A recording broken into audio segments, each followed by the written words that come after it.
Claude Steele, welcome to Live Inspired with John O'Leary. Well, thank you. It's a great pleasure and an honor to be here. Really been looking forward to this. Man, you say it's an honor, but I've been not only reading your books to prepare for this, I've also been listening to just about every podcast you've ever recorded. Mm. And what I've known is the higher up you go in the academia circles, meaning when a real professor, a real leader, a real researcher interviews you, they feel as if they're walking on holy ground with you. Like they're blown away by you, by your work, by your worth, by the fact that you would say yes to them. And so the more I'm witnessing this and reviewing your work, the more I'm blown away you said yes to us. So, Mm. Claude, you say you're honored, man. I really am honored to have you on. For those who have not read your books, or they may not have read a little bit of the work you've been doing over the decades you've been doing it, Yeah. professionally, what do you do professionally? Well, I'm a social psychologist. I suppose that's the first identity professional identity that I have, and I've been one for a long time at this point. What would it be? Probably 55 years, something like that. Long time. Not Um, everybody on the call knows what a social psychologist is. So yeah. give us a little background on what that even means. Yes, the first thing is I'm not a clinical psychologist, so I don't do therapy and don't have that training and that background. Social psychology is sort of that field between the disciplines that go, let's say, north of it, sociology, economics, and so on, and the disciplines that are below it, like biology and so on. We're looking at sort of the interface between the individual. How is the individual affected and shaped by their social context? I think that's Mm. so. The social context is in the mix. It's not psychology that is decontextualized and doesn't look at that. It tries to consider how does that context, families, schools, age cohorts, all those kinds of things. How do they affect psychological functioning? In one of the conversations I watched preparing for this one, the lady who was about to interview you rolled out the red carpet and said that you are the Albert Einstein of social psychology. Wow. In hearing that, uh, what do you say in A little response? hyperbole there, I have to I say. don't think so. She wasn't. There was no laughter from the audience. They were all nodding their heads in agreement. So, how do you feel about this being known as truly one of the true greats in this field? Well, at some level, it's deeply gratifying. I mean, everybody has an ego, and I have one too, and so that kind of thing is music to that little ego. But at another level, I think I've been very fortunate, and I think I've found the field a place that meant a lot to me personally because it enabled me to study a lot of the things that deeply interest me and have always interested me. And Mm, so I'm most grateful for that opportunity and mm. the structure it's given to my life. So we're going to leave the degrees for a moment and the books and the research and the impact and the hyperbole of introductions from Yeah. others. January 1st, 1946, just outside of Chicago, there's a little boy born. In the year in 1900, I think, that little boy's father was born.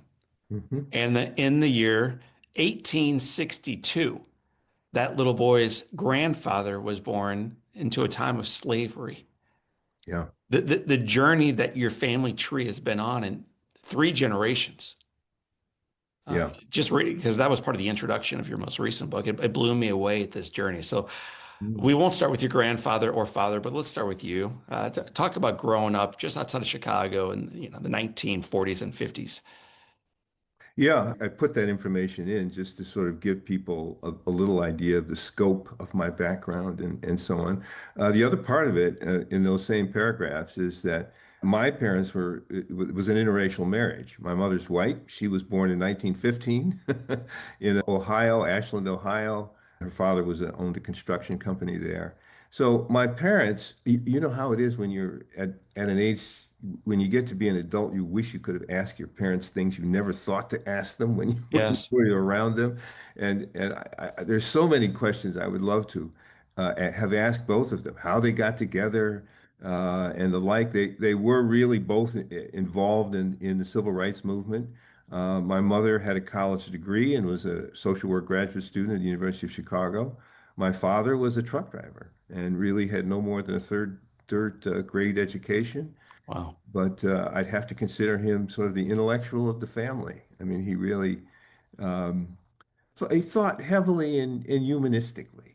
It was a family. I think that uh, where that idea of human connection between people who come from very different backgrounds was an implicit foundation of our family life and our thinking and so forth. It's not that we talked about it like that, but it was just sort of a part of our assumptive world that Mm. there's something important about that you can see full humanity in difference, in different identities. That was sort of an implicit part of that experience. So that's one of the things I really, that's why I kind of put that family structure in there is to sort of give credit to I think where it began in that family. What was the most important thing that your father taught you? Uh, Interesting. There's so many things that come to mind. It's hard to pick something. I do think this humanity. He was really in search of that idea. He had been a Baha'i, and he had been a. They formed an interracial, interdenominational Protestant church in a working class suburb outside of Chicago.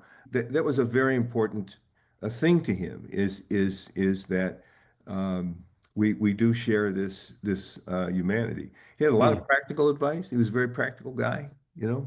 I remember telling us, look, things don't have to be perfect, meaning, you don't have to have a world without prejudice in order for you to get a job, okay? So I just have the warmest, strongest love for him and for my mother. I think they were both. I think that's a good fortune a person can have in life is good parents, and I think I really Amen. did that.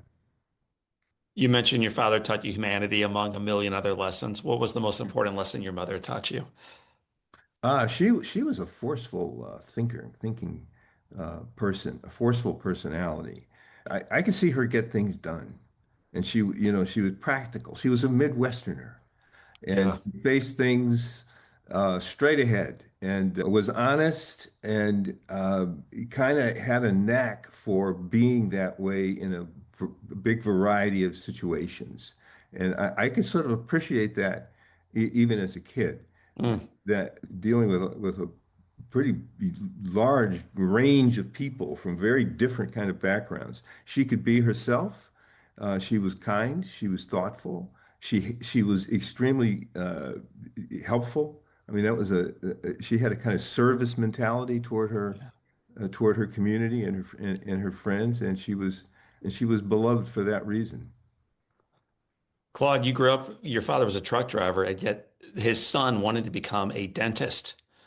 Yeah. Why did Claude Steele want to become a dentist of all professions? Well, it's a trivial story, but my dentist was named Claude. And I remember as a teenager, he had a very beautiful wife who was this nurse. So I thought I had to two and two together. This can't be a bad life. So that's about as deeply as I got into that question. I love the fact that a man who is such a deep thinker, and my listeners, friends, family, viewers, I promise you, we will unpack a little bit of the real research here in a moment. Yeah, But the reason I love your story is just how human and ordinary it is. yeah, yeah. It's just a, Very ordinary. There you are as a teenager, you're 14, 15 years old, and this dentist has your name, and he seems to be living this wonderful life. right. So for those reasons, it appealed to me. You've been spending a lifetime now studying identity. When did you become aware that your identity changed how you saw the world, but also how the world saw you? Yeah, well, I certainly I knew at my age, I grew up when America was still quite segregated as a society. So that makes you aware of an identity that being black is an identity with some significance tied to it. I can remember as a kid trying to get jobs to make money. You can't be a caddy on that golf course, and you can't do this, but you can do that, and you're learning well what you can and can't do Yeah. because you have this identity. You don't really know why people in the world is arranged in that way. And you think about that a little bit, but your main upfront task is to figure out how to navigate those constraints and those opportunities and put a life together. So Mm. I just think out of the struggle of growing up and figuring out where you belong and how you can function and so on, you perhaps especially as an African American of my age, you are aware of an identity and having to navigate a landscape of constraints and I would also say opportunities because of that identity. Something separate from your personality, something separate from your preferences, something that not everybody in society had to contend with, but you knew you did uh, because of the way society was arranged around identity in those days. So I think it was always an implicit part of it. I don't think I had much awareness of it in a Yeah. big way, just a passing awareness of it. I remember getting turned down to be a caddy for that reason. And it was made very clear that's why they were not going to hire me. So incidents like that really galvanize that awareness. So this is how the world responds to that identity. And that's where my parents came in, and I think were very supportive and constructive about that. They didn't want us to identify with those experiences and just they wanted us to appreciate the truth of it and to see it as a real challenge in your life, but to keep pushing forward, not to let it defeat you, to find Mm. to find a way of functioning and a future for yourself that would allow you to have a good life. So they were optimistic in a way and supportive in a way. And this is where maybe my mother comes in. She would explain things to the point where you you say enough already. I think I got it. But that's the way they responded to those experiences, and our family culture embodied those wisdoms and strategies, and I think that has turned out to be a gift. It is a gift Yeah, it's a gift. to not hide from it, but also not to ultimately to be defined Yeah, by some caddy master's inability to recognize the beauty of the child in front of them. yeah, That like their decision on you doesn't inform and decide the value of your life. yeah. I think I was fortunate to have come up in the era of the civil rights movement because it was conceived in its early phases. It was a very inclusive movement. Yeah. Probably almost 50-50, blacks and whites, and played big roles. Whites gave up their lives in that movement. And so there was in that movement and in my family's connection to it and in the family culture, this value of seeing humanity across difference that we celebrated differences. We recognized the significance and importance of identity differences and the different cultures and the like. But it was in the spirit of, wow, isn't it amazing how different human beings can be and how Mm. many different manifestations humanity has? And isn't this fascinating? And can't I learn from that? And isn't that one of the major resources of our society? And it was in that kind of spirit that I grew up in a sense, probably at this age, it's why I wanted to write this book because this is kind of the spirit I wanted to pull through Yeah. and to offer it to American society in a more formal way. But its roots were in that family. You majored in psychology. You go on from there. I think your first job teaching is maybe in Salt Lake City. Is that correct? Yeah, yeah. You did your research. That Salt Lake City today is a pretty conservative in some regards, pretty white culture. You were there in the late 60s, early 70s. What was that like for you as a young professor in Salt Lake City? It was my first academic job, and I loved the people in the psychology department, and we had some really good friends in Salt Lake City. But it was, especially in that era, that's before the Mormon Church had a revelation that really included African Americans as fully human and fully participative in that religion. And so it was a weighty life living there. Not a lot of people would rent us a house, and we eventually a faculty colleague knew somebody who knew somebody, and that's how we got a house to rent. And so it was an uncomfortable thing. Our daughter was born 5 days after we arrived there. With great good fortune, I got a job at the University of Washington in Seattle, and we were very happy to take it because it was just a less blanketed life than the life we were living in Salt Lake City at the time. It was a Mhm. beautiful city. I think people don't appreciate the beauty of that city. It's one of our most beautiful cities, I think. But at that time,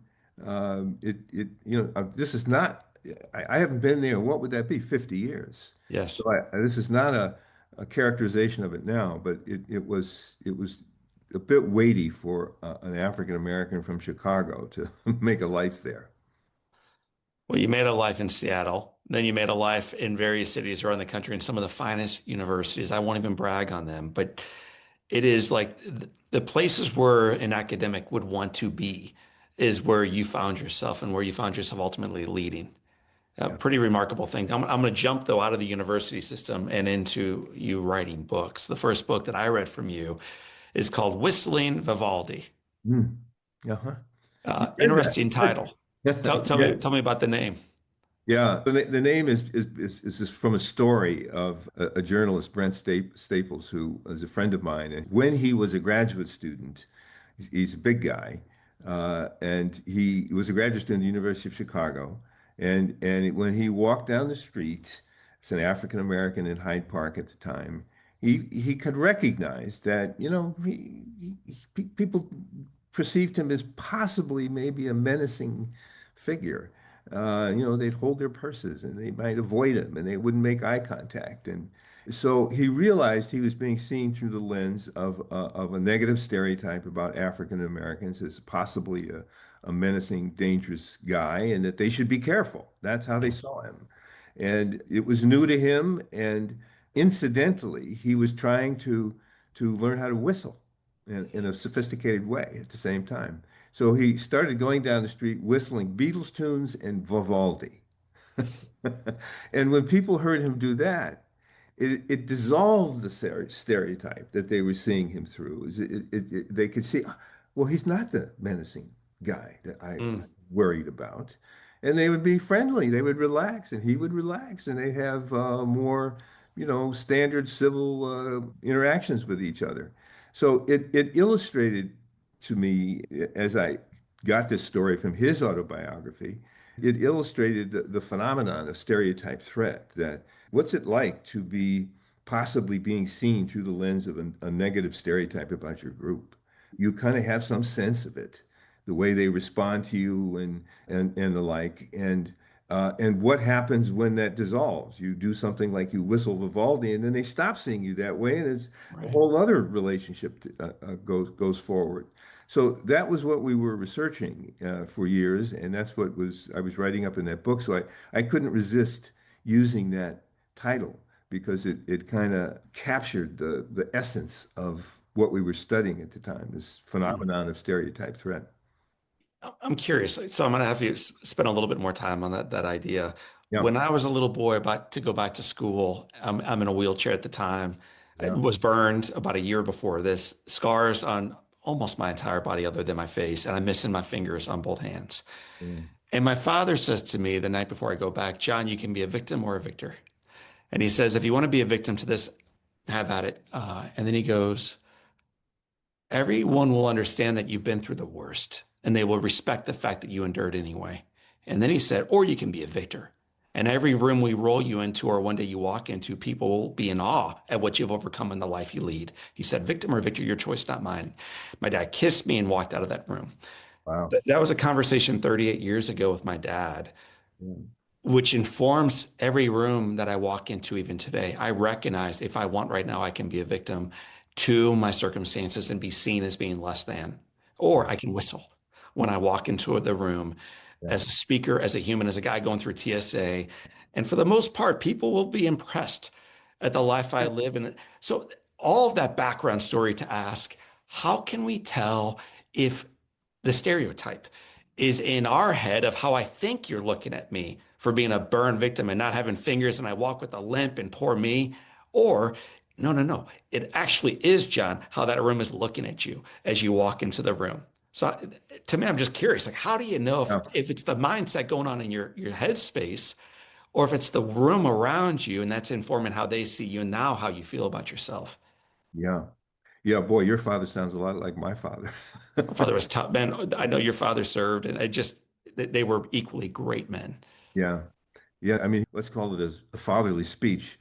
Yeah, We got versions of it around it. The whole idea of being a victim was, I like the way you put it. My father, like your father, would say, you could do that if you want to, if you want that kind correct. of life, but you don't have to.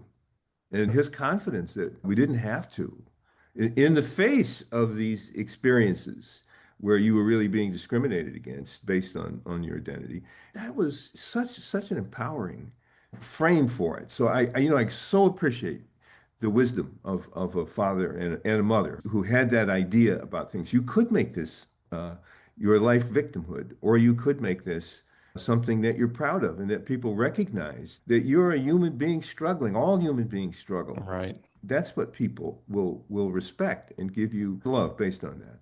So that speech was a common one in our household as well, and it's something I think we've lived by.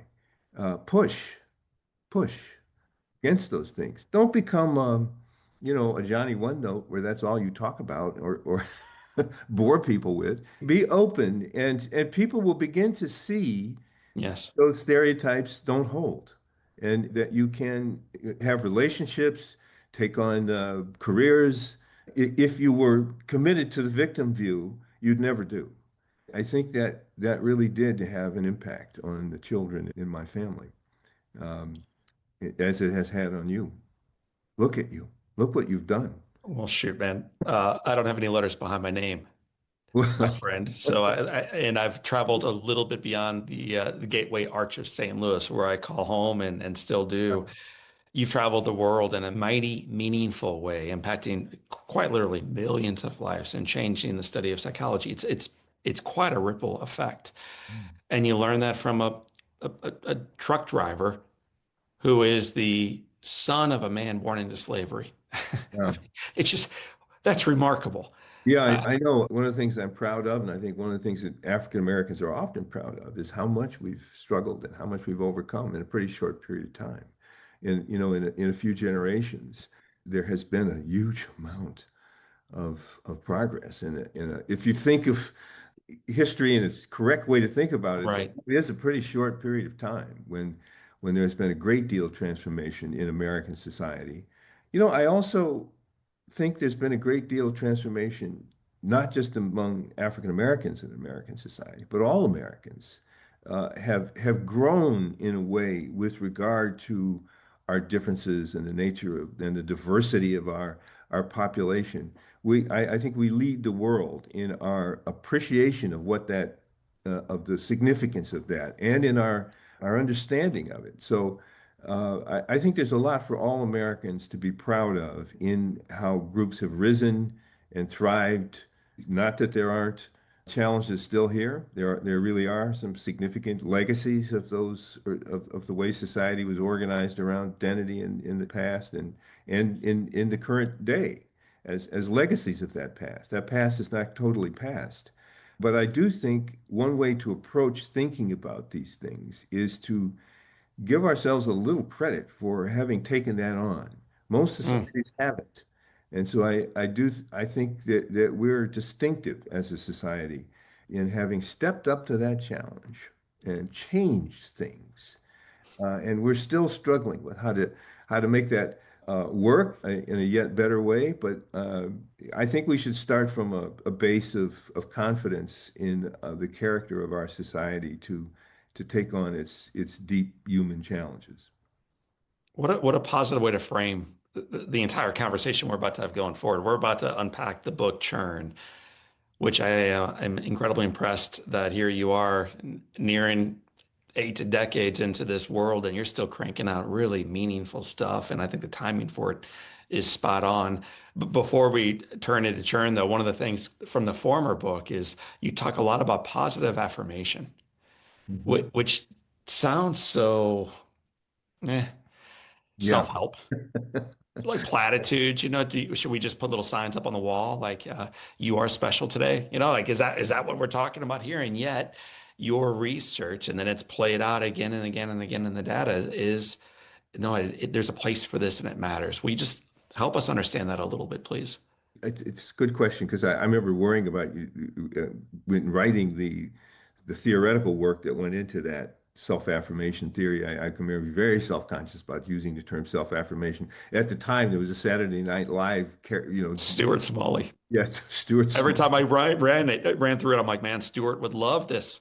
Yeah, yeah. So self-affirmations have been very effective in getting in this the research you refer to in improving minority students and women in math, improving their academic performance, their progress, and so on. I think that what the mechanism by which that happens when you allow a person to affirm themselves, and the way that research does it is to just give a person an opportunity to tell somebody, well, these are the things I value about me.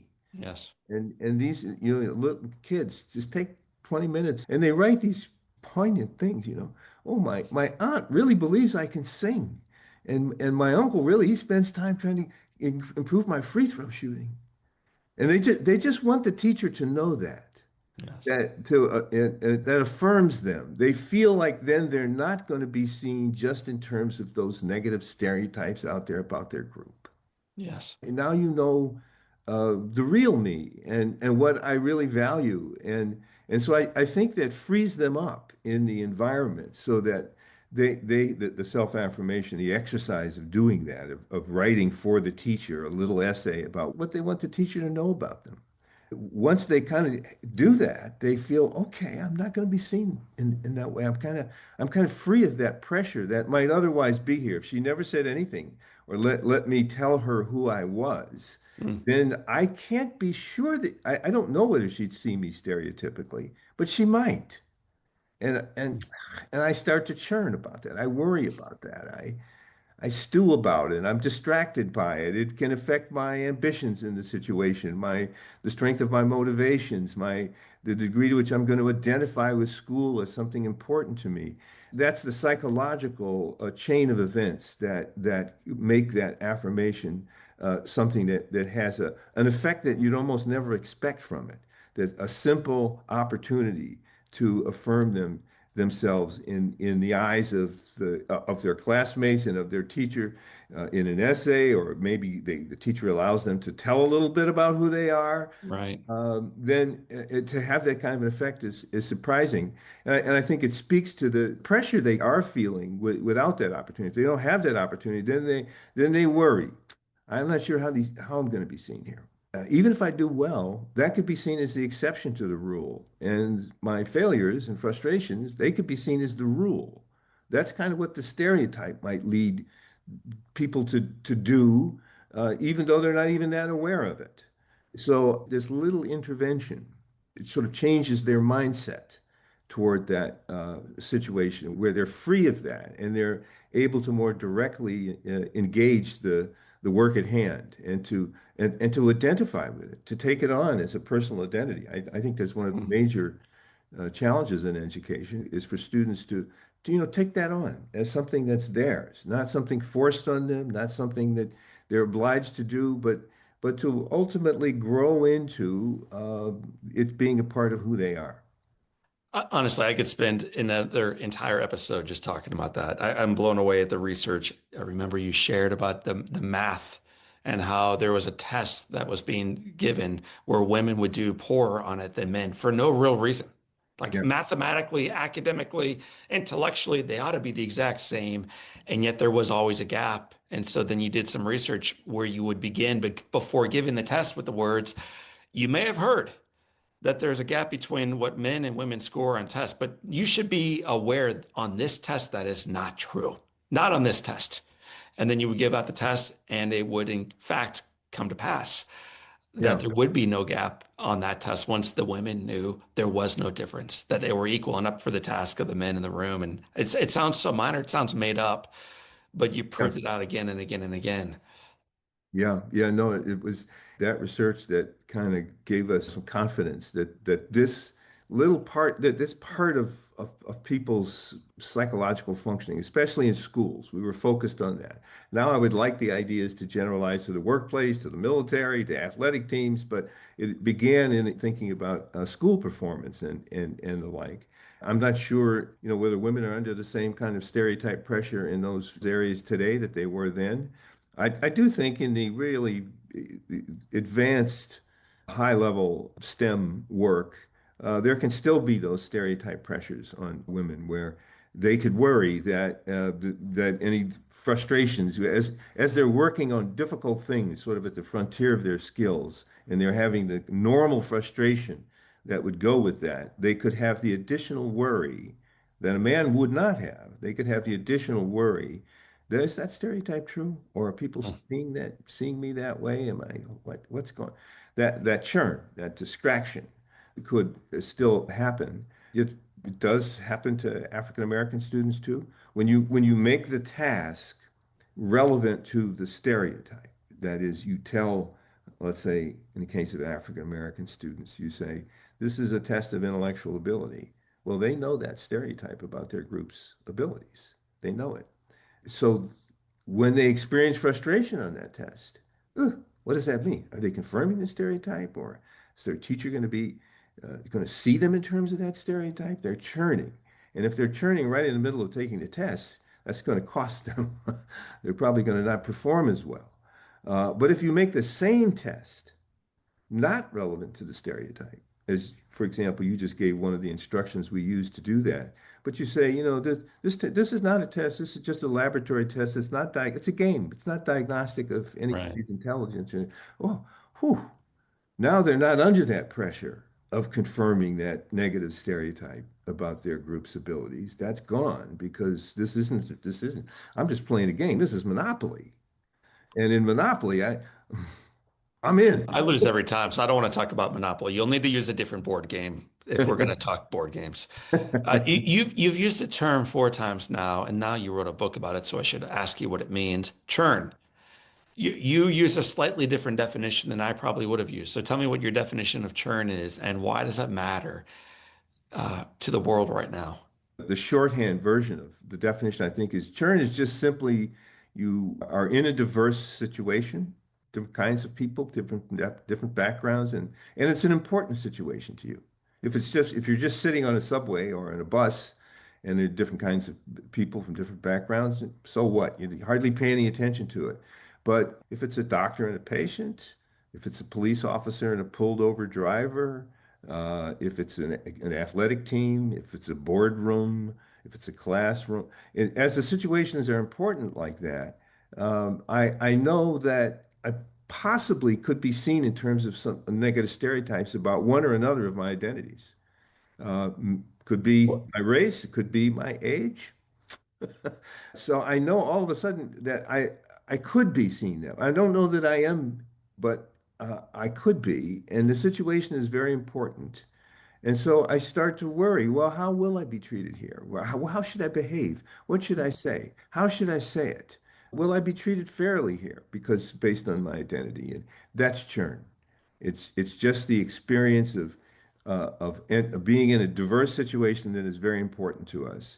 We can worry a little bit about how our identity is going to affect our experience there.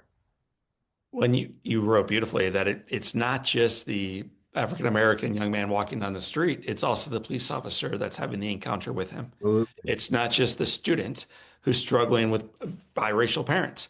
It's the white third grade teacher who's doing her very best to love that child and love the family, but now she's mincing every word very carefully Yeah. rather than just authentically speaking truth and being honest in the conversation.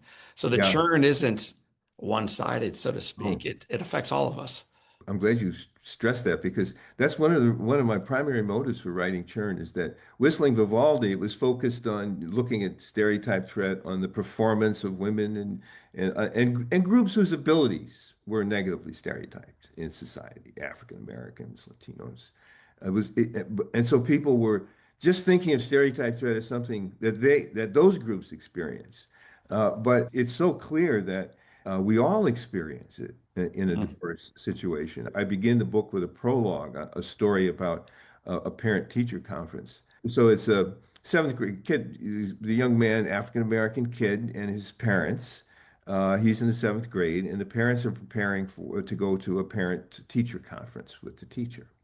They know the stereotypes about African Americans, and this conference is important to them. This because it's a chance to explain to the school why they shouldn't see their kid that way. They should really invest in the development of his abilities and so on. And so as they get in their car, they're kind of they're churning. What kind of teacher is this? And how does she approach this? Is she comfortable talking about the realities of race or is that difficult for her? What do we? Well, so they walk into the room and they're both in full churn. They don't know that the teacher is using those stereotypes. They certainly don't know that. They don't want to believe that she is, but they can't be sure that she isn't. And so there they are in churn. The teacher, she has probably an equally intense form of stereotype threat there or identity threat. She's worried as she prepares for this conference that she views herself as so committed to the welfare and the development of all of her students, and she tries to be maybe especially concerned about the needs of minority students in her classroom, and she works really hard to learn about that and to be as effective as she can be about it. But how can she just tell the parents that? She can't tell them that directly, and she worries that if she says something that's even slightly critical, she might be seen as in terms of the stereotype about her identity that is relevant in that situation was this maybe she's a racist. Mm. And that would just be so painful to say something that inadvertently would get her tagged that way. So here, both parties are entering this conference, this meeting with these threats. On eggshells. Yeah, on eggshells. There's tension in the room, and it's not about how prejudiced they are. That's an important thing to stress here. And prejudice is an important phenomenon indeed, but that's not. This is something different than that. This would happen to both parties, whether they're prejudiced or not. So, It, Claude, I'll share a personal story and then say, so what do we do about this? All right, so here's my story on this, and there's a million I could draw from, but while you were elaborating that answer, I am a speaker and had an opportunity of speaking at a virtual conference basically during COVID. So lots of folks from all over the country, all different kinds of background, raising money for kids who struggle academically from basically people of color. All right. So just it's a very diverse, beautiful community that I'm part of. And this young woman did an introduction of what this group is really all about. And she went on for about 6 minutes. And then it was my turn. And I began my speech by praising this young woman. And I mean, like, sincerely, off the cuff, lifting her up and edifying her and talking about people who fear for our nation. I invite them to come here and listen to what we just heard right there. And then I said, it was the most articulate introduction I've ever heard of our mission. Mm. And then I went on to my thing. Well, that one word, um, had a triggering effect, not only on this girl who did the introduction, but on a whole lot of other folks on the call. And they wanted me to come back in and apologize for using such a racist term as articulate when I was celebrating this young woman. Yeah. And if I can't speak from my heart, praising someone without risking profound offense, I told that group I won't do it again. I'm just not going to put myself out there if we are going to be on these types of eggshells all the time. And so I apologized to the girl, explained my heart. Didn't seem like it carried much weight. But how do we have these conversations in a world that lives on eggshells? The book tries to explain what the eggshells are And that's maybe the darkest part of the story. I was just trying to do that with that example of the parent-teacher conference, that they're both worried about how they could be seen. When they're with their own group, they know they're not going to be seen in terms of those bad group images because everybody's got the same image. So you relax, the pressure's gone. But when you diversify, when you integrate, whatever Yeah. term is, then you all of a sudden one part of your brain says, I could be seen this way. I could, just as you're describing, I could use the wrong vocabulary and so that they just today decided is the wrong vocabulary, and then I'd be seen as a racist. My God, that's the diagnosis. The best answer that I can come up with is if that teacher and those parents had built a reservoir of trust with each other, then that kills the churn. And I think a lot of us has that experience with, we have friendships that are across identity divides, and we feel comfortable with those in those friendships Yes. because we know and trust each other. We trust each other's intentions, and we trust, so if somebody makes a mistake, well, okay.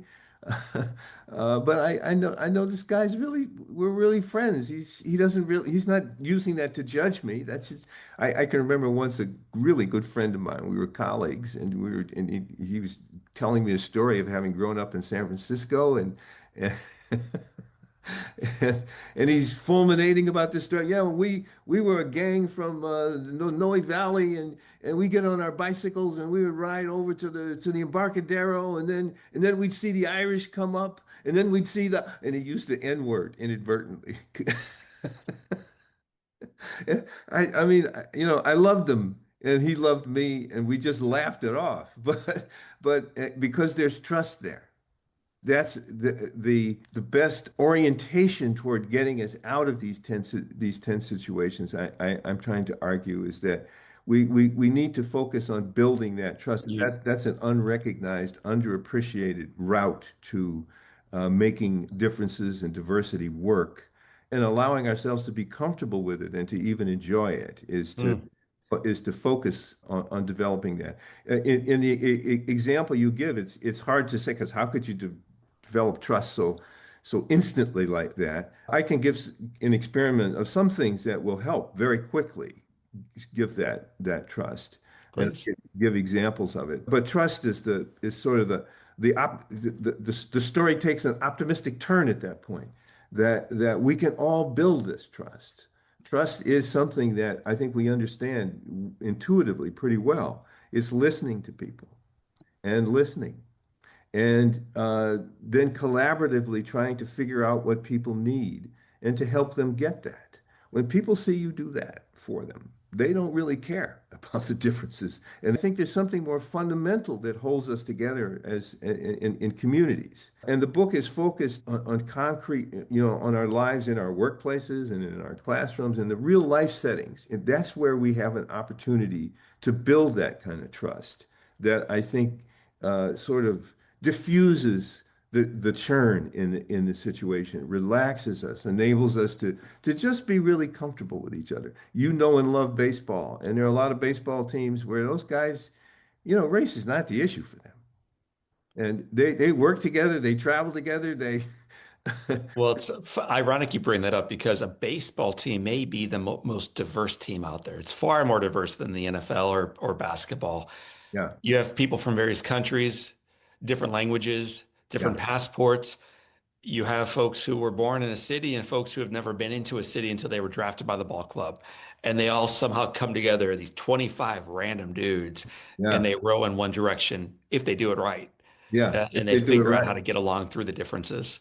It seems yeah, like so. Let me ask that question. In a nation, because so many of our listeners and viewers are coming in from the United States, yeah. in a nation that feels so divided, and so kind of at a tipping point of we're an inch away from the next explosion, whatever that thing is. We don't even know yet, but it's on the horizon.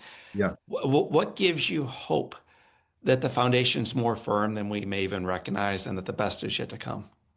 Okay, well, I do have that faith. That's the first thing to say. I really do believe people want to be able to get along with the full diversity of people who are in our society, just like that baseball team wants to get along with everybody on that team and make the team work well together. That there is that desire there. I want to characterize us that way. And then I think the opportunity to be with each other. One of the reasons I also was interested in writing Churn is that I think churn the worry about it, like that school teacher in that example, can you, I maybe just I don't want to go to that diversity training. All they're going to do is beat up on me in there, and you know, that just won't be pleasant. And Right. what can I get out of that? I think we're at a point in our society where on all sides we're complaining about this divisiveness and this alienation from For each other. sure. And it's getting to be a you know a disturbing feature of American life, this divisiveness. I do worry that this is maybe a bit of an aside, but I do worry that the language we sometimes use and that our leadership can use in public is just too dehumanizing. For sure. People On both sides of the aisle. It in is both, yeah, the hate speech is alive and well everywhere right now. yeah. And the cost of it is really this insecurity we have with each other at this point. So I suppose the book is a call for a reorientation, a different mindset toward each other. I have some good examples of that, I think, in the book, and then how to do that, Yes. how to learn the skill of doing that. I use the term wise. It was a term that came out of a research in the 50s of the gay community in San Francisco, which was at the time especially stigmatized community. And gay men in that era had a term for straight people who saw their full humanity, who appreciated that they were gay, but that they were fully human. Of So course. they would say, "Oh, he's wise, man. He's wise. He's wise." You know, African Americans have this kind of terminology that, "Oh, he's cool, man. He's cool. He's down. He's down." Me, meaning he's a white guy who knows we're really human Right. and sees that and connects to us that way.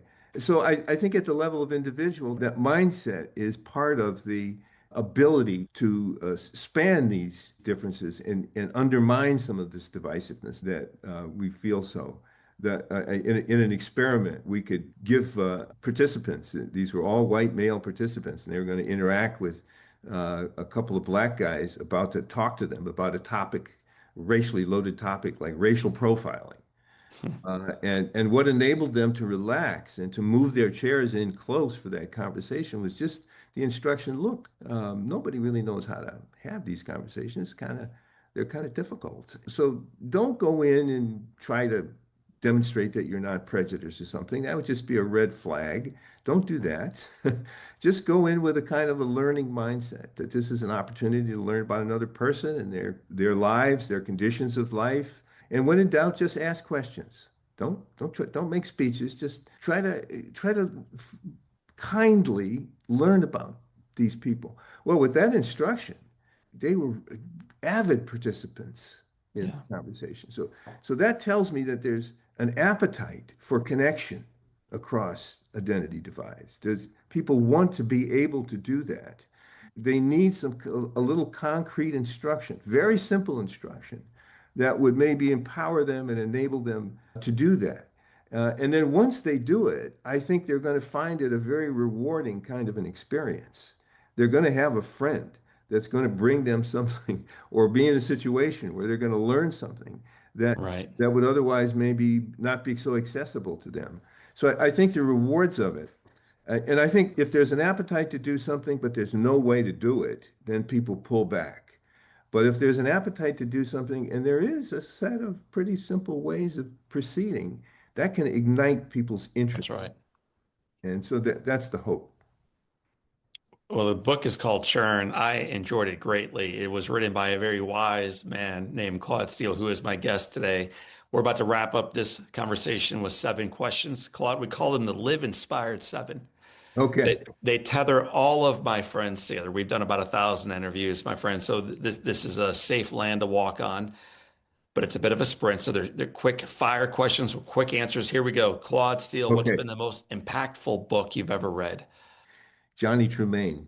It got me to be a reader. It's awesome.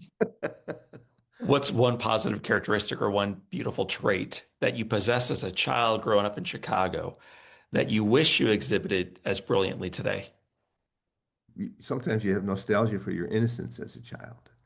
And that innocence just enabled you to put yourself in situations that Awesome. would be harder for you to do as an adult. So maybe that. If your home caught fire, all living things, children, grandchildren, any animals you may have, all living things are out. You have an opportunity of running in and grabbing one item. What's the one physical thing you would save? I had to answer that question. Oh, my late wife. I think I never got over that with her. We had to evacuate because the area behind us was on fire in Wow. California here, and so I ran in and got my computer. And all of and as many of the books and papers I was working on as I could find. And she just couldn't believe that. And I so understand it. She went in and got all the family pictures and our fat dog and hustled them in the car. And here I am worried about my. So I guess that's a kind of shame-producing answer, but I couldn't but not tell that to that question. Well, man, I told you before we went live, I had about 1,000 questions for you. One was going to be around August 27th, 1967, Oh my which goodness. I believe is the anniversary of a date where you said the words I do to Yeah, a lady named yeah, Dorothy.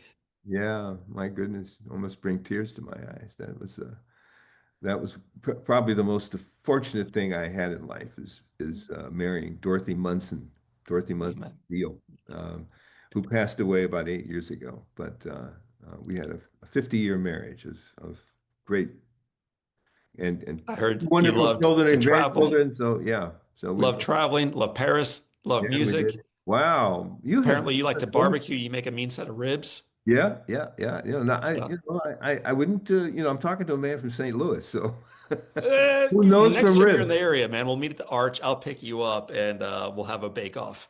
There we go. I'd love If that. so, moving forward, if you could sit on a bench on a gorgeous day and have a long conversation with anyone, living or deceased, who do you want next to you? Rambling in my head, James Baldwin comes to mind. I'd love to know more about him. I've just bought a new biography of his. I thought especially in his prime, in his early years, in his later years, I don't know, they got more complicated as they often do for Right.